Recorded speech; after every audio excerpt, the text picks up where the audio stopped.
इससे पहले हम लोग देख चुके हैं व्याकरण की सीमा। अब हम देखेंगे व्याकरण से लाभ।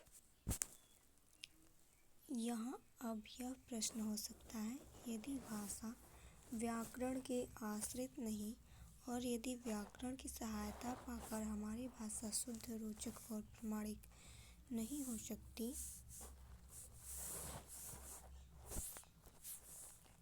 तो उसका निर्माण करने, उसे पढ़ने से क्या लाभ?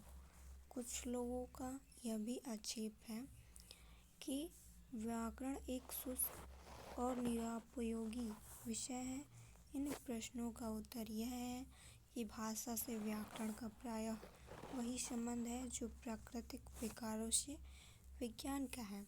वैज्ञानिक लोग ध्यानपूर्वक सृष्टि क्रम का निरीक्षण करते हैं और जिन नियमों का प्रभाव वे प्राकृतिक विकारों में देखते हैं, उन्हीं को बहुधा सिद्धांतवत ग्रहण कर लेते हैं। जिस प्रकार संसार में कोई भी प्राकृतिक घटना नियम विरुद्ध नहीं होती, उसी प्रकार भाषा भी नियम विरुद्ध नहीं बोली जाती।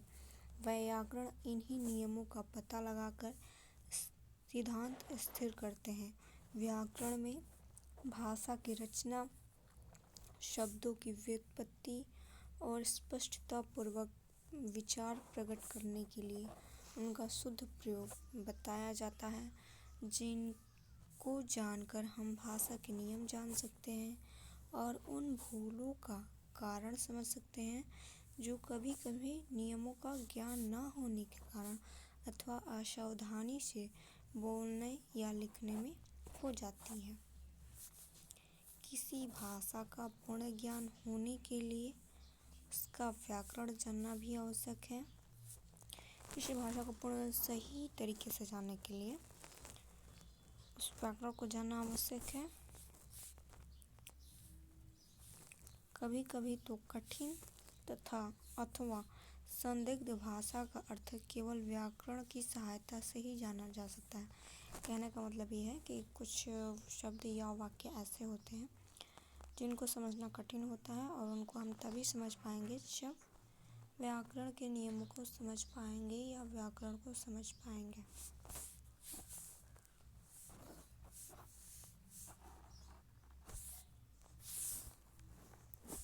इसके सिवा व्याकरण के ज्ञान से विदेशी भाषा सीखना भी बहुधा सहज हो जाता है।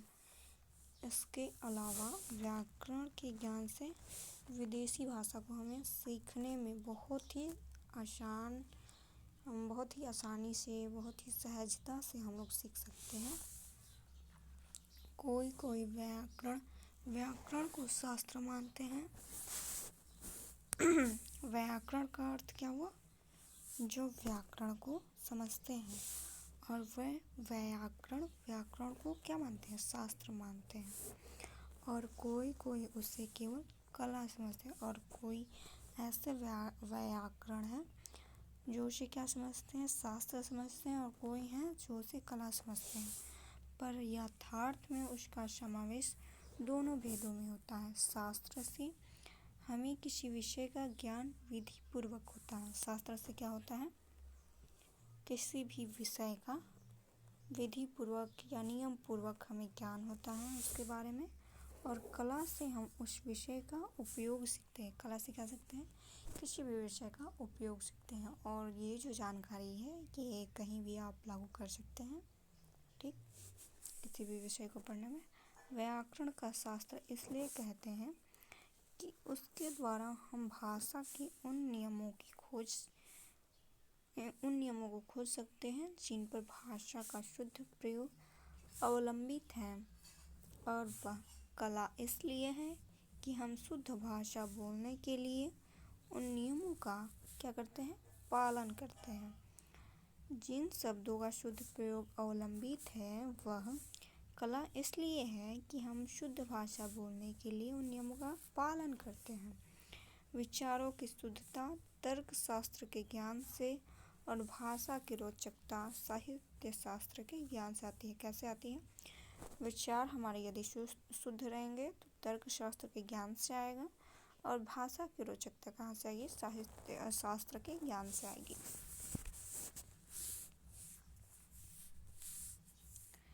हिंदी व्याकरण में प्रचलित साहित्यिक हिंदी के रूपांतर और रचना के बहुजनमान्य नियमों का क्रमपूर्ण संग्रह रहता है। इसमें प्रसंगवश प्रांतीय और प्राचीन भाषाओं का भी यत्र तत्र विचार किया जाता है, पर केवल गौण रूप में और तुलना की दृष्टि से। ठीक, इसको एक बार यहाँ से रिवाइज कर लेते हैं क्योंकि इसको हमने समझाया नहीं स्टार्टिंग से। यहाँ अब प्रश्न क्या होते हैं? व्याकरण से लाभ पढ़ रहे हैं, व्याकरण का लाभ क्या है?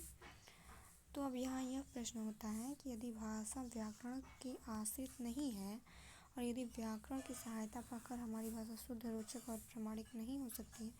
क्या कहने का मतलब है कि यदि व्याकरण है, जो भाषा है व्याकरण पर आश्रित नहीं है और व्याकरण की सहायता से हमारी भाषा जो है शुद्ध नहीं हो रही है, रोचक नहीं हो रही है और प्रामाणिक नहीं हो रही है, तो उसका निर्माण करने और उससे पढ़ने से क्या लाभ होगा? ठीक, आगे देख लेते हैं।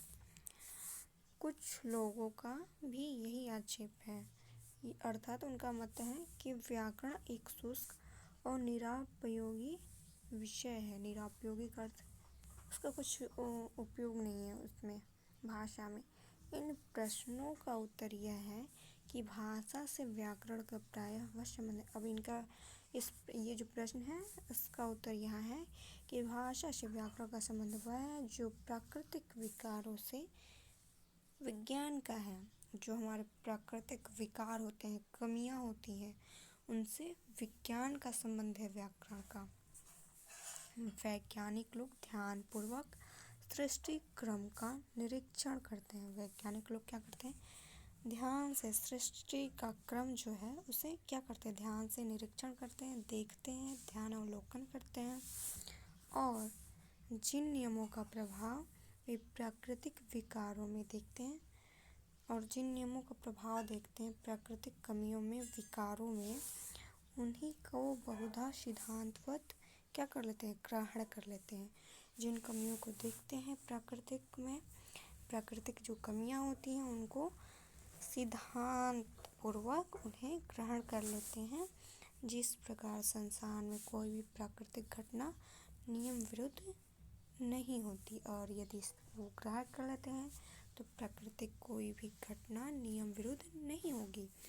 और उसी प्रकार भाषा भी नियम विरुद्ध नहीं बोली जाती। जैसे कोई प्राकृतिक घटना नियम विरुद्ध नहीं होती है, वैसे ही भाषा भी नियम के विरुद्ध नहीं बोली जाती है। व्याकरण इन्हीं नियमों का पता लगाकर सिद्धांत स्थिर करते हैं। व्याकरण जो है इन नियमों का पता लगाते हैं और सिद्धांत को स्थिर करते हैं। व्याकरण में भाषा की रचना, शब्दों की व्युत्पत्ति और स्पष्टता पूर्वक विचार प्रकट करने के लिए उनका शुद्ध प्रयोग बताया जाता है, जिनको हम जानकर भाषा के नियम जान सकते हैं। उन भूलों का कारण समझ सकते हैं जो कभी कभी नियमों के ज्ञान न होने के कारण अथवा असावधानी से बोलने या लिखने में हो जाती है। ठीक, किसी भाषा का पूर्ण ज्ञान होने के लिए उसका व्याकरण जानना भी आवश्यक है। यदि किसी भाषा को हमें जानना है अच्छे तरीके से तो व्याकरण जानना आवश्यक है। कभी कभी तो कठिन अथवा संदिग्ध भाषा का अर्थ केवल व्याकरण की सहायता से ही जाना जा सकता है। यहाँ इसके आगे हमने बता दिया है, अच्छे समझा दिया है। तो उम्मीद करते हैं आप लोगों को ये वीडियो अच्छा लगा होगा। अच्छा लगे तो लाइक करना, सब्सक्राइब करना, कमेंट करना और अपने दोस्तों के साथ शेयर ज़रूर करना। हाँ, आप लोग देख रहे हैं लेकिन क्या सब्सक्राइब नहीं कर रहे हैं, ये बहुत गलत बात है। तो सब्सक्राइब कर लें। ठीक, आज के लिए इतना ही। धन्यवाद।